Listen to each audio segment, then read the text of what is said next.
اس رات کو ہم عرف عام میں شب برات کہتے ہیں۔ بعضا لوگوں کا خیال ہے کہ اس رات کی کوئی اصل نہیں، اور بعضا لوگ اس رات میں کچھ ایسے اعمال کرتے ہیں شرعاً جن کی کوئی اصل نہیں۔ ہمیں چاہیے کہ ہم افراط و تفریط سے بچیں۔ کم سے کم 10 صحابہ کرام رضوان اللہ تعالی مجمعین سے اس رات کی فضیلت کے بارے میں روایت منقول ہے، اور جب اگرچہ وہ سندن کمزور ہیں، لیکن جب 10 صحابہ کرام رضوان اللہ تعالی مجمعین اس رات کی فضیلت کے بارے میں روایت نقل کر رہے ہیں تو اس کا ضعف ختم ہو کر وہ حسن درجے کی روایت بن جاتی ہیں۔ وہ اس کی ایک اصل ہے۔ دوسری چیز، تواتر کے ساتھ خیر القرون سے لے کر آج تک صلحاء نے اس رات میں عبادت کا اہتمام کیا ہے، اور وَيَتَّبِعْ غَيْرَ سَبِيلِ الْمُؤْمِنِينَ کے تحت یہ خود ایک دلیل ہے کہ خیر القرون سے لے کر آج تک اس رات میں امت کے صلحاء نے عبادت کا اہتمام کیا ہے، جو خود بذات خود ایک دلیل ہے۔ لہٰذا ہمیں چاہیے ان لمحات کو فائدہ اٹھائیں۔ حضرت عائشہ صدیقہ رضی اللہ تعالیٰ عنہ فرماتی ہیں، رسول اللہ صلی اللہ علیہ وسلم نے اس رات مجھ سے فرمایا، عائشہ تم جانتی ہو یہ رات کون سے ہے؟ میں نے عرض کیا اللہ اور اس کے رسول بہتر جانتے ہیں۔ رسول اللہ صلی اللہ علیہ وسلم نے ارشاد فرمایا، اس رات میں تمام دنیا کے اعمال آسمانوں کی طرف اٹھائے جاتے ہیں، اور قبیلے بنو قلب کی بکریوں کے بال کے برابر لوگوں کی مغفرت کر دی جاتی ہے۔ نبی کریم صلی اللہ علیہ وسلم نے ارشاد فرمایا، اس رات میں حضرت جبریل امین علیہ السلام درمیانی شب میرے پاس حاضر ہوئے اور عرض کیا، یا رسول اللہ صلی اللہ علیہ وسلم اپنا مبارک سر اٹھائیے۔ میں نے دیکھا کہ رحمت کے سارے دروازے کھلے ہیں، اور آخر شب میں دوبارہ تشریف لائے اور پھر عرض کیا، اور میں نے دیکھا کہ جنت کے سارے دروازے کھلے ہیں، اور ایک فرشتہ صدا دے رہا ہے، اس رات میں رکوع کرنے والے، سجدہ کرنے والے، دعا، ذکر اور اللہ جل شانہ کے سامنے آہوازاری کرنے والے تمام مسلمانوں کو خوشخبری ہے۔ حضرت عائشہ فرماتی ہیں رضی اللہ تعالیٰ عنہ، میں نے اس رات رسول اللہ صلی اللہ علیہ وسلم کو نہ پایا، میں ان کو ڈھونڈنے لگی تو دیکھا وہ بقیع میں مسلمانوں کے لیے استغفار کر رہے ہیں، دعا کر رہے ہیں، استغفار اور دعا کر رہے ہیں۔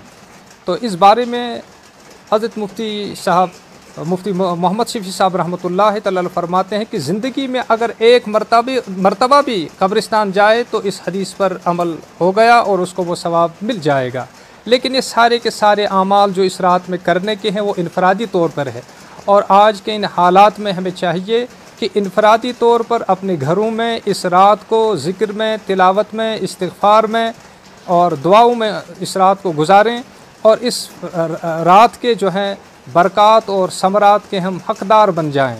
اور دوسری چیز، رسول اللہ صلی اللہ علیہ وسلم نے ارشاد فرمایا، اس عمومی مغفرت کے رات میں کچھ ایسے بد نصیب لوگ ہیں جو اس عمومی مغفرت سے محروم رہ جاتے ہیں۔ ان میں سب سے پہلا شرک کرنے والا۔ اللہ جل شانہ مجھے بھی اور پوری امت کو شرک سے حفاظت فرمائے۔ اللہ تعالیٰ جس گناہ کی چاہے مغفرت فرما دیتے ہیں، لیکن شرک ایک ایسی چیز ہے جس کی مغفرت نہیں۔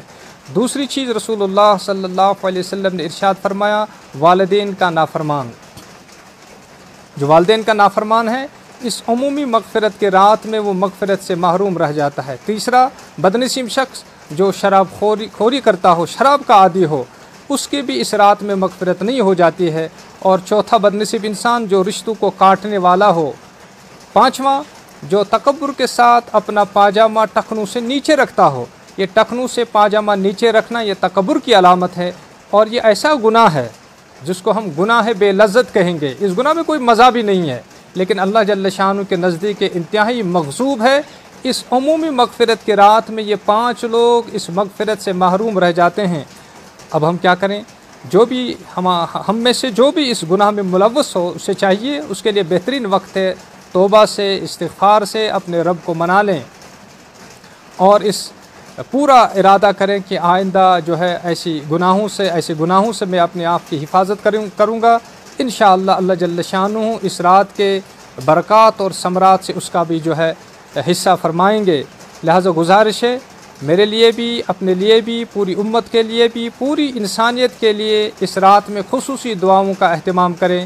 اللہ جل شانہ ہمیں اس رات کی برکات اور ثمرات سے فائدہ اٹھانے کی توفیق عطا فرمائے۔ وآخر دعوانا الحمدللہ۔ میرے عام لوگوں سے گزارش ہے کہ احتیاطی تدابیر کے پیش نظر اس شب کو گھروں میں ہی انفرادی طور جو ہے اس کا اہتمام کریں۔ ویسے بھی یہ سارے اعمال جو ہیں انفرادی طور ہی کرنے کے ہیں، لہٰذا ہمیں چاہیے کہ موجودہ ماحول میں انفرادی طور احتیاطی تدابیر کو اختیار کرتے ہوئے انفرادی طور اپنے گھروں میں اس رات کو عبادت کا اہتمام کریں۔ اللہ تعالیٰ سننے سے زیادہ عمل کی توفیق عطا فرمائے۔